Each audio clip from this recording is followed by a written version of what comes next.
Hi అండి, welcome to our channel.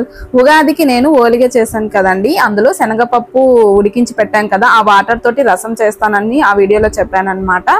ఆ రసం ఈ రోజు చేయబోతున్నాను. మరి లెట్స్ స్టార్ట్ ది వీడియో. ఉడికించిన శనగపప్పుని స్ట్రైన్ చేసుకుంటాం కదా, ఆ వాటర్ అన్నమాట ఇవి. ఇలా ఒక బౌల్లోకి తీసి పక్కన పెట్టుకున్నాను. అందులో కొంచెం లెమన్ సైజ్ అంతా చింతపండు కూడా వేసేసి వేడిగా ఉన్నప్పుడే వేస్తే మంచిగా నానుతుందండి. సో అలా లెమన్ సైజ్ అంతా చింతపండు వేసి నానబెట్టి పక్కన పెట్టాను. ఇది బాగా నానిన తర్వాత చింతపండుని బాగా ఇలా మెదిపేసుకోవాలి. కొంచెం వాటర్ కూడా వేసేసి తర్వాత పక్కన పెట్టుకోవాలి. ఇప్పుడు ఒక కడాయి తీసుకొని అందులో 2 టేబుల్ స్పూన్ వరకు ఆయిల్ వేసుకోవాలండి. నేను రసం తక్కువ క్వాంటిటీలో చేస్తున్నాను కాబట్టి 2 టేబుల్ స్పూన్ వరకు సరిపోతుంది అన్నమాట. ఆయిల్ బాగా వేడిన తర్వాత 1 టేబుల్ స్పూన్ వరకు ఆవాలు, 1 టేబుల్ స్పూన్ వరకు జీలకర్ర వేసాను. ఇవి కొంచెం ఫ్రై అయిన తర్వాత ఇందులో సన్నగా కట్ చేసి పెట్టుకున్నా లేదంటే దంచైనా వేసుకోవచ్చు. వెల్లుల్లి వేస్తున్నాను. 6 to 7 వరకు వేస్తున్నానండి. ఈ రసానికి వెల్లుల్లి ఫ్లేవర్ చాలా బాగుంటుంది. అలాగే 2 లేదా 3 ఎండుమిర్చి కట్ చేసి వేసాను. అలాగే 2 రెమ్మల కరివేపాకు కూడా వేసుకోవాలి. ఇవన్నీ కూడా సిమ్ లో పెట్టుకొని మంచిగా ఫ్రై చేసుకోవాలి. మాడిపోకుండా చూసుకోండి, మాడిపోతే రసం టేస్ట్ అస్సలు బాగుండదు అన్నమాట. వీటిని మంచిగా ఫ్రై చేసుకొని ఇందాక మనం కలిపి పెట్టుకున్న చింతపండు రసం కూడా ఇందులో వేసేసుకోవాలి. చింతపండు పిప్పి ఏమాత్రం లేకుండా ఇలా చెయ్యి అడ్డం పెట్టుకొని రసం అంతా కూడా ప్యాన్ లో వేసుకోవాలన్నమాట. ఇందులోనే సరిపడా ఉప్పు వేసేసి రసం మంచిగా బాయిల్ చేయాలండి.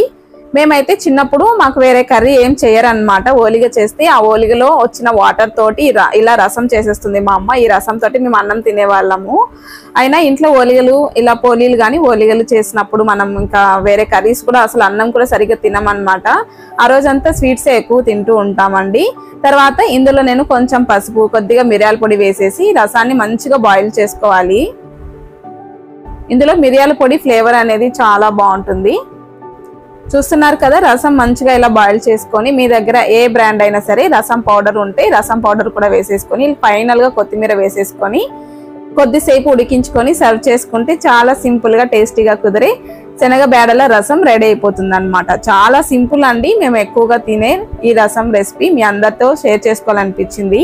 చాలా కమ్మగా ఉంటుంది, తొందరగా కూడా ప్రిపేర్ చేసుకోవచ్చు. ఎప్పుడైనా సరే ఓలిగలు ఆర్ బొబ్బట్లు చేస్తున్నప్పుడు అందులో ఉన్న వాటర్ పడేయకుండా ఇలా టేస్టీగా రసం చేసి పెట్టుకుంటే హ్యాపీగా ఆ రోజు లంచ్ అనేది ఎంజాయ్ చేయొచ్చు. చాలా తొందరగా ప్రిపేర్ చేసుకోవచ్చు. ఈజీ ప్రాసెస్, టేస్టీగా ఉంటుంది, ఎనర్జీ కూడా. మా పిల్లలు అయితే చాలా ఇష్టంగా తిన్నారండి. నేనైతే గ్లాస్లో పోసుకొని తాగేసాను అనమాట. నాకు రసం యాక్చువల్లీ తాగడం చాలా ఇష్టము.